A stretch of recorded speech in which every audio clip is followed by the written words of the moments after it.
When the world sleeps, shadows awaken. This is where the forgotten tales breathe again. Welcome to Dark Night Story.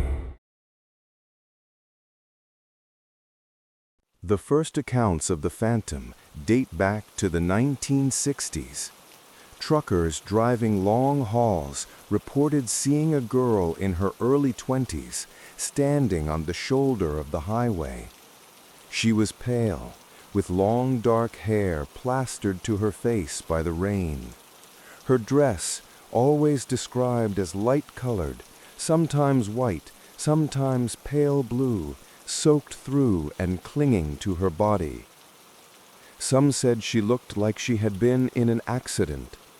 Others swore she was simply waiting, like anyone would, for a ride to safety.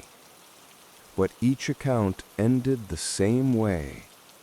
Once inside the vehicle, the girl would sit silently for a few miles. Then she would vanish. No sound, no warning, just gone. In 1973, a man named Carl, a long-distance trucker, recalled one rainy night near Moab. He spotted a figure ahead, illuminated in the sweep of his headlights. At first, he thought it was just another stranded traveler. He slowed his rig and rolled down the window. There she was, a young woman shivering in the storm. She said softly, "Can you take me home?" Carl nodded and let her climb inside. She sat dripping water onto the worn passenger seat, staring out the windshield. He tried to ask her questions, where she was going, what had happened, but she said almost nothing. After about 10 minutes of uneasy silence, Carl reached to adjust the radio. When he looked back, the seat was empty. The girl was gone. But the seatbelt was still buckled, and the leather was wet with rainwater. Carl pulled over in shock. He searched the cab, the road behind him, even checked the doors. Locked. There was no way she could have slipped out. And yet, she was gone. Another account came from a young couple in the 1980s. They were driving late at night through a storm, returning from a trip to Salt Lake City. As they passed a stretch of dark highway, they noticed a woman waving desperately by the side of the road. She looked injured, limping, her dress torn, soaked from the downpour. They pulled over, and the man got out to help. The woman's face was pale, almost gray, but her eyes were piercing. She whispered, "Please, just get me out of here." They helped her into the back seat. The couple drove on, both glancing nervously in the rearview mirror. The girl sat silently, water pooling at her feet, her eyes fixed on the road ahead. 10 miles later, the wife turned to speak to her, but the back seat was empty. The blanket they had offered was damp, but the girl was gone. They drove the rest of the way in silence, too terrified to even stop the car. Who is the girl of Highway 191? Locals believe she was a young woman killed in a car crash in the late 1950s. Some say she was on her way to meet her fiancé, but never made it. Others claim she was hitchhiking when struck and left to die in the storm. Whatever the truth, the sightings share chilling similarities. She only appears on rainy nights. She always seems lost or desperate to get home, and she always vanishes before the journey ends. Skeptics dismiss these stories as hallucinations brought on by fatigue, rain, and desert isolation.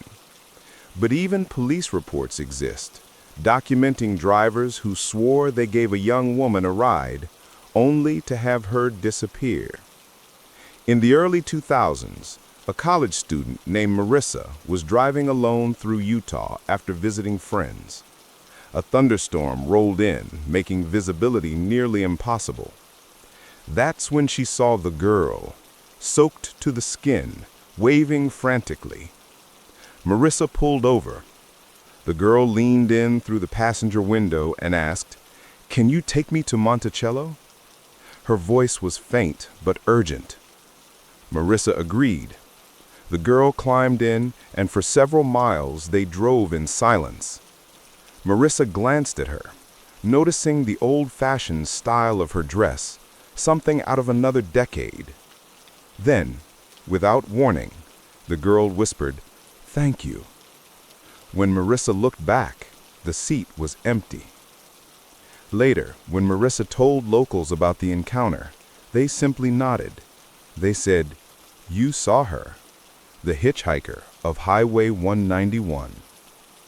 To this day, the phantom hitchhiker continues to haunt the rainy nights of Highway 191. Truckers, travelers, and locals still whisper about her, appearing, disappearing, always searching for a ride that never ends.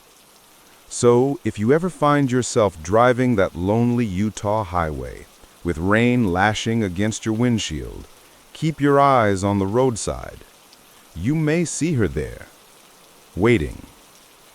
But if you do, think carefully before you stop.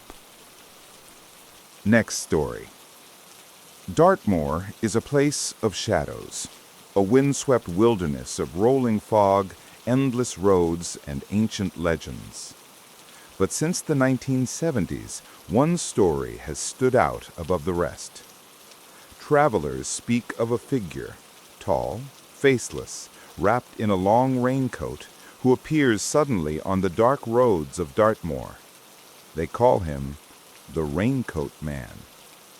Dartmoor has always been steeped in ghostly folklore, from the phantom black dogs that stalk lonely travelers to spectral soldiers and eerie lights seen across the bogs. But the Raincoat Man is different. His story is not centuries old. It is modern, and the encounters are chillingly consistent. Witnesses describe a tall man wearing a heavy raincoat, sometimes with a hood, sometimes bareheaded. His face is either obscured or simply not there. He appears on Dartmoor's desolate roads, often in storms, standing still until a vehicle approaches. Then, without warning, he vanishes, or worse, steps directly into the path of the car. In the late 1970s, one of the first reports came from a young couple driving near Post Bridge. The rain poured relentlessly as they made their way through the fog-draped moors. Suddenly, the headlights caught a figure standing in the center of the road. A tall man in a long raincoat, unmoving, staring straight ahead. The driver slammed the brakes. The car skidded on the wet pavement, stopping just short of the figure. But when they blinked, he was gone. Not into the fog, not into the heather, gone. Shaken, they drove on, but the memory haunted them for years. In the 1980s, a truck driver making a delivery across Dartmoor swore he saw him. It was after midnight. The storm was brutal, the wipers barely keeping pace with the rain.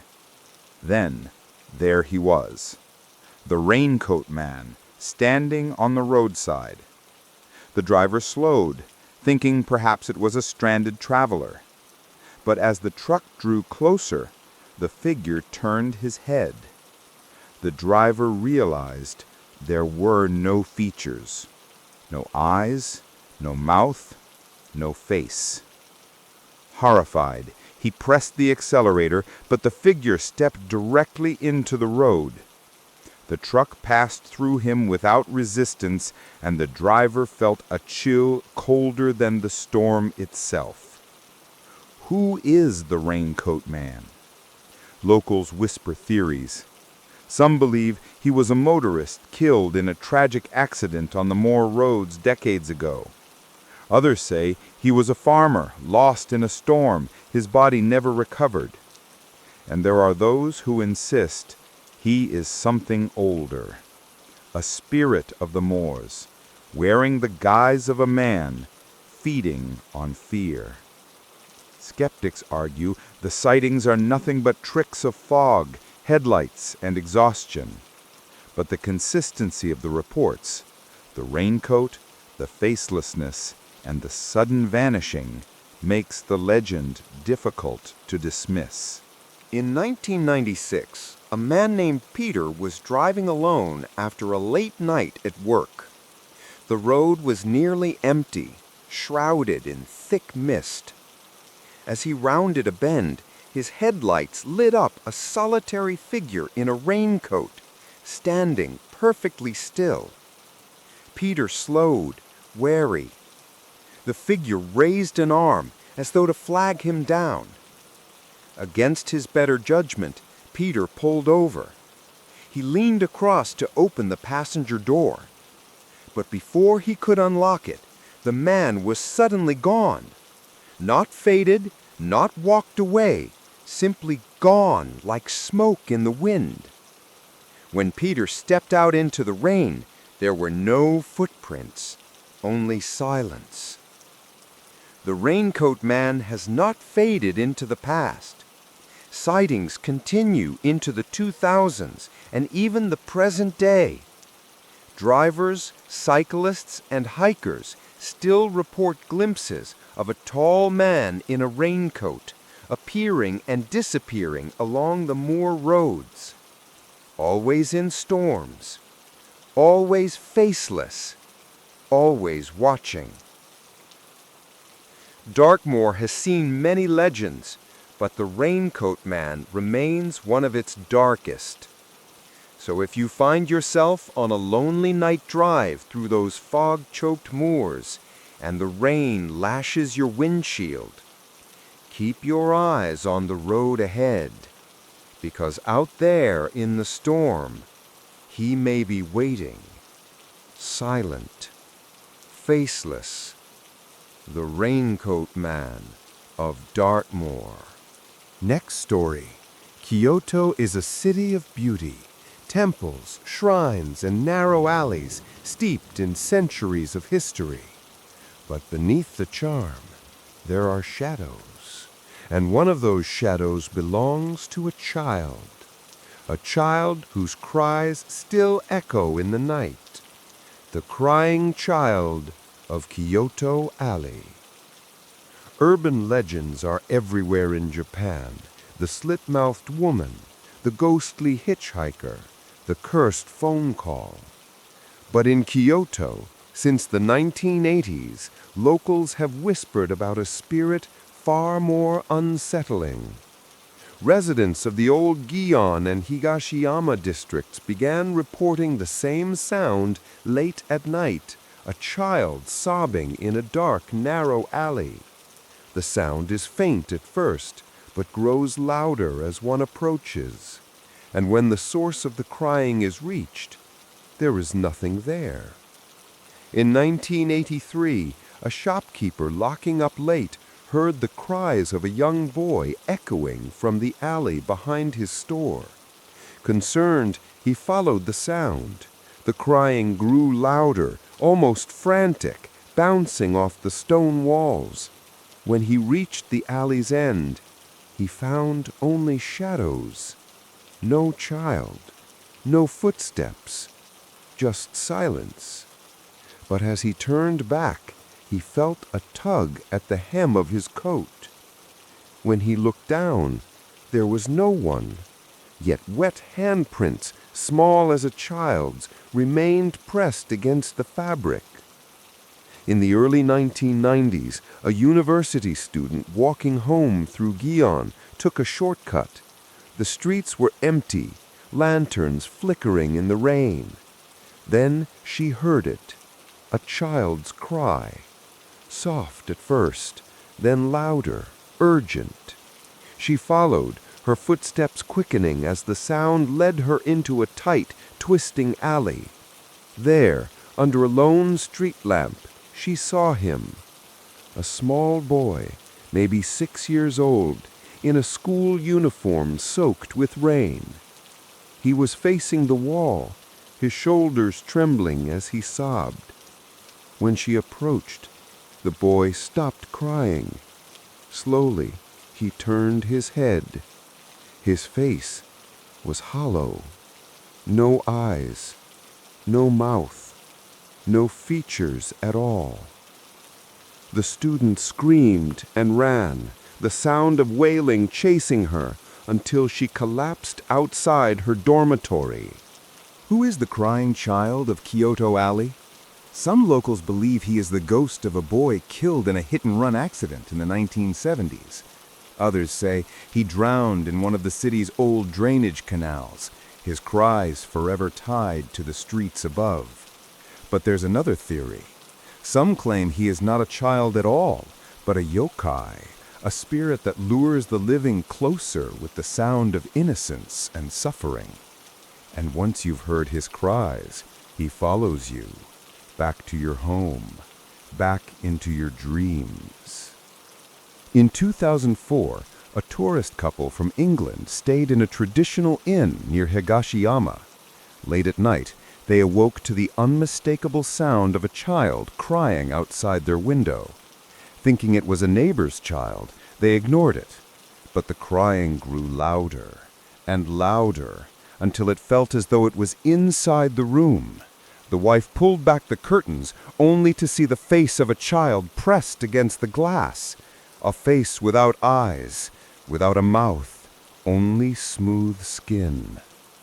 By the time the innkeeper arrived, the crying had stopped, but condensation on the window revealed tiny handprints left behind. The legend has not faded. Even today, Kyoto residents report the cries echoing through deserted alleys. Some say they hear it when walking alone after midnight. Others claim to have seen the boy, still crying, still searching for someone who will listen. Kyoto is a city where the past never dies. Every alley tells a story, but some stories refuse to be forgotten. So if you ever find yourself wandering Kyoto's narrow streets on a rainy night, and you hear the soft cries of a child echoing in the distance, don't follow. Don't look back. And whatever you do, don't let him catch you listening. Because once you hear the crying child of Kyoto Alley, he may never stop crying for you. Next story. On the busy streets of Manila and Quezon City, late-night commuters often gather at bus stops.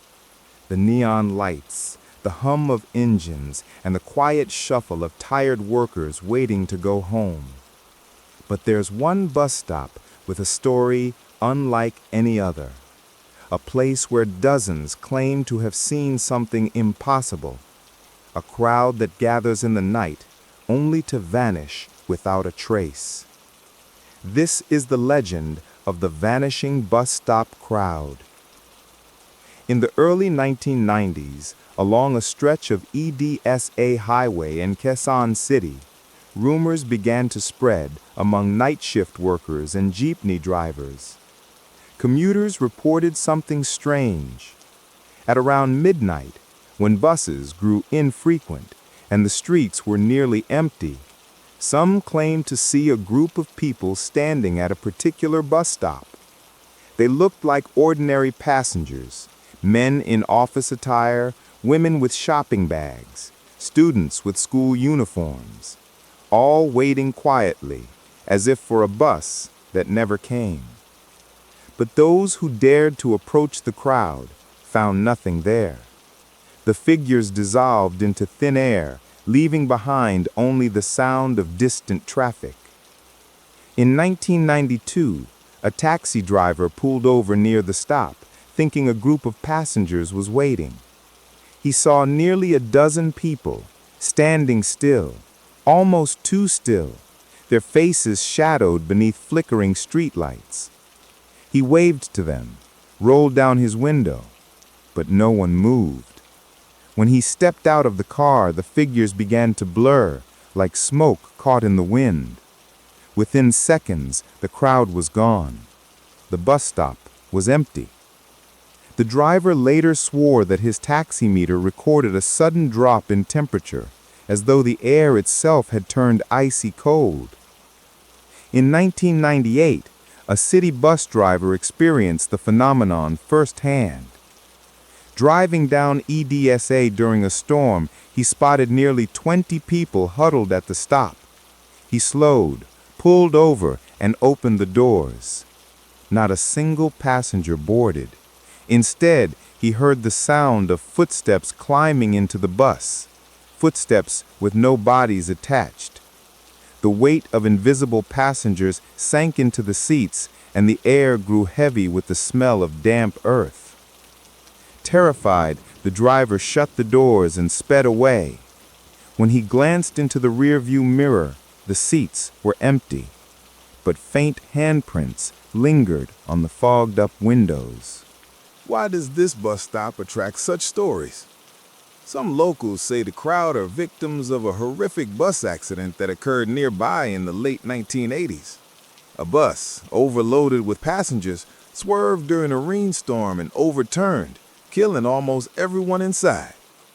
Others believe the stop was once the site of executions during the Japanese occupation of World War II. The spirits of those who died there, they say, still gather as if waiting for a final journey.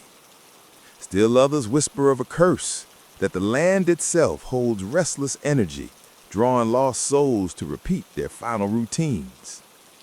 In 2007, a nurse returning home from a late shift encountered the Vanishing bus stop crowd. She described seeing at least 15 people waiting quietly. Some were dressed in clothing that seemed decades out of date. Bell-bottoms, old-school uniforms, business suits from another era. As she watched, one figure turned toward her. His face was pale, his eyes hollow. He opened his mouth, but no sound came out. The entire group then faded into the night air, leaving the nurse frozen in fear. She later confessed that the sound of crying children followed her all the way home, though no children were anywhere nearby. Even today, stories of the Vanishing bus stop crowd persist. Rideshare drivers, night shift workers, and even tourists report glimpsing groups of silent passengers who disappear when approached. Some say the ghosts are harmless, mere echoes of lives cut short. Others believe they are dangerous, spirits trying to lure the living into their endless waiting. In Manila, the city never sleeps, but some places, no matter how busy, hold on to secrets of the past. So if you ever find yourself near a lonely bus stop after midnight, and you see a crowd waiting silently in the rain, don't join them. Don't speak to them. And whatever you do, don't wait with them for the next bus, because it may never come, and neither may you.